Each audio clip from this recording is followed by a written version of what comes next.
Hola a todos, soy Vicente Calawig y a continuación voy a explicar el reglamento de balonmano. Para ello me voy a basar en el siguiente índice. Lo primero de todo, explicaré la naturaleza del juego.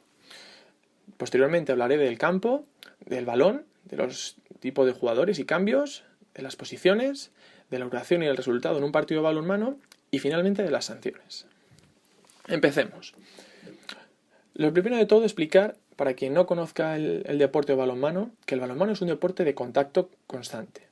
Es de una naturaleza similar al fútbol sala, en el sentido de que las dimensiones del campo son semejantes y es un deporte de colaboración y oposición en el que consiste en hacer gol, o de una naturaleza similar al waterpolo en el sentido de que existe un constante contacto entre los atacantes y defensores y en el que las faltas son acciones defensivas habituales y ordinarias. Básicamente el balonmano consiste en hacer gol e intentar que no te lo hagan. Evidentemente se juega con las manos, no se puede tocar el balón con el pie y existen 7 jugadores contra 7 jugadores. En cuanto a las dimensiones del campo de balonmano, como ya hemos destacado antes, son las mismas que las del campo de fútbol sala, de 20 por 40 metros, en el que cada parte sería un cuadrado exacto de 20 por 20 metros. En cuanto a las líneas del campo más representativas, destacamos el área de meta, que se sitúa a unos 6 metros de la portería, la línea de penalti, o 7 metros, situada a 7 metros, y luego la línea de golpe franco, situada a 9 metros de la portería. La portería también es la misma que la de fútbol sala y es de 2 por 3 metros. En cuanto al balón de balonmano, y para todos aquellos que nunca hayan podido ver un partido, podemos decir que es un balón más pequeño que el de fútbol y un poquito más pequeño todavía que un balón de fútbol sala. Además, el balonmano es uno de los deportes en el que el balón es diferente para chicos que para chicas. Para chicas es un poquito más pequeño y evidentemente las categorías inferiores también son más pequeños. Bien, en cuanto al número de jugadores, el balonmano es un deporte en el que se juega con 7 jugadores en pista. Se puede jugar con hasta 7 jugadores a la vez, 6 más el portero. Y luego en el banquillo puede haber hasta 7 suplentes, haciendo un total de un máximo de 14 jugadores por equipo. En cuanto a los cambios, esta es una de las mayores diferencias del balonmano en comparación al resto de los deportes. Existen cambios limitados, se pueden hacer todos los cambios que se quieran a la vez. Además, se puede salir y volver a entrar a la pista tantas veces como se quiera. Para hacer el cambio, el jugador debe salir simplemente por una zona reservada para ello y una vez haya salido, su compañero puede volver a entrar. Además, no es necesario comentárselo al árbitro. Bien, dicho esto, pasamos a hablar de las posiciones de los jugadores en balonmano. Como ya hemos dicho antes, un equipo de balonmano tiene 7 jugadores en pista y el portero normalmente se coloca en la portería, aunque esto no siempre es así, ya que en algunas situaciones se puede jugar con portero-jugador. El resto de los 6 jugadores se colocan alrededor del área rival y vemos a los extremos que se colocan en las posiciones más abiertas del campo y suelen ser jugadores pequeños, ágiles, rápidos y con un gran lanzamiento exterior. Al interior de ellos encontraríamos a los laterales, que suelen ser jugadores fuertes, con un gran lanzamiento centrado y con una buena visión de juego. En el centro de los dos laterales encontraríamos al central, que digamos que puede ser algo así como el base de baloncesto o como el centrocampista creativo de un equipo de fútbol. El central es un jugador no necesariamente fuerte o alto, sino con una gran visión de juego y una gran habilidad para pasar a los compañeros. Y delante de este encontraríamos al pivote, que suele ser el jugador más robusto y más fuerte del equipo, que está en constante contacto con los jugadores rivales. Bueno, esta es la posición habitual de ataque, aunque como ya hemos dicho no siempre es así, ya que un equipo puede jugar con 2 pivotes o con portero jugador y por tanto tener 2 centrales, etc.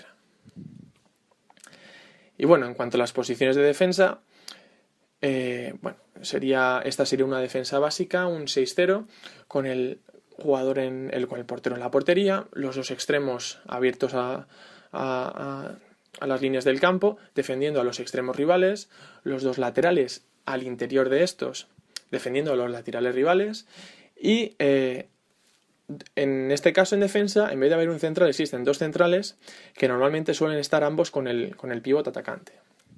En esta imagen vemos una situación de ataque 3-3 y los dos centrales están con el pívot atacante. Bien, y ahora hablemos de la duración de un partido de balonmano.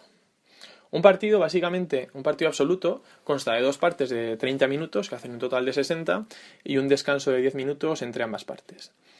Una particularidad del balonmano es que el reloj no se para, a excepción de momentos puntuales indicados por el árbitro, como puede ser unos 7 metros o como puede ser un momento en el que entran a secar el sudor de la pista. En cuanto a los resultados de los partidos, como ya hemos dicho, en el balonmano gana el equipo que mete más goles y todos los goles valen lo mismo, que es un punto. En el balonmano puede haber empate en el caso de que estemos en una competición regular como la liga o en una liguilla dentro de un campeonato intercontinental o nacional. En el caso de que no pueda existir empate al estar en una fase final de un campeonato, existiría una prórroga que constaría de dos partes de 5 minutos, haciendo un total de 10. Si persiste el empate, otras dos partes de 5 minutos de prórroga y finalmente, si sigue el empate, penaltis.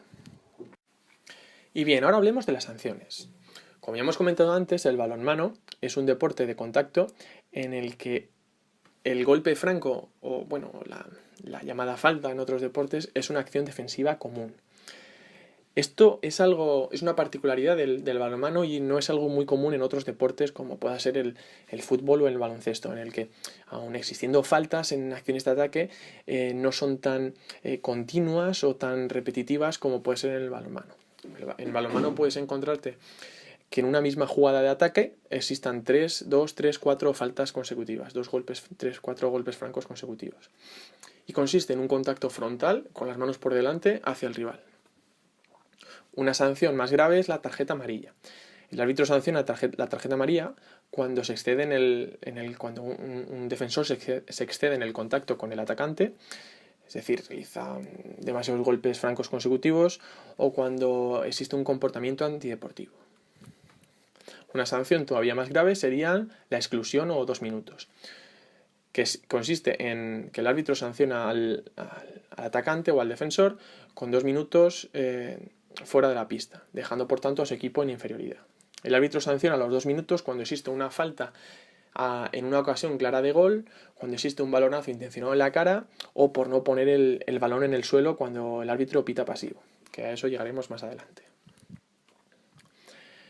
Y por último, la sanción más grave, que sería la descalificación o la expulsión llamada en otros deportes, que es la tarjeta roja, que es cuando se alcanza la tercera exclusión y consiste en que el jugador no puede volver a entrar a pista, su equipo se queda en inferioridad durante 2 minutos y es sancionado.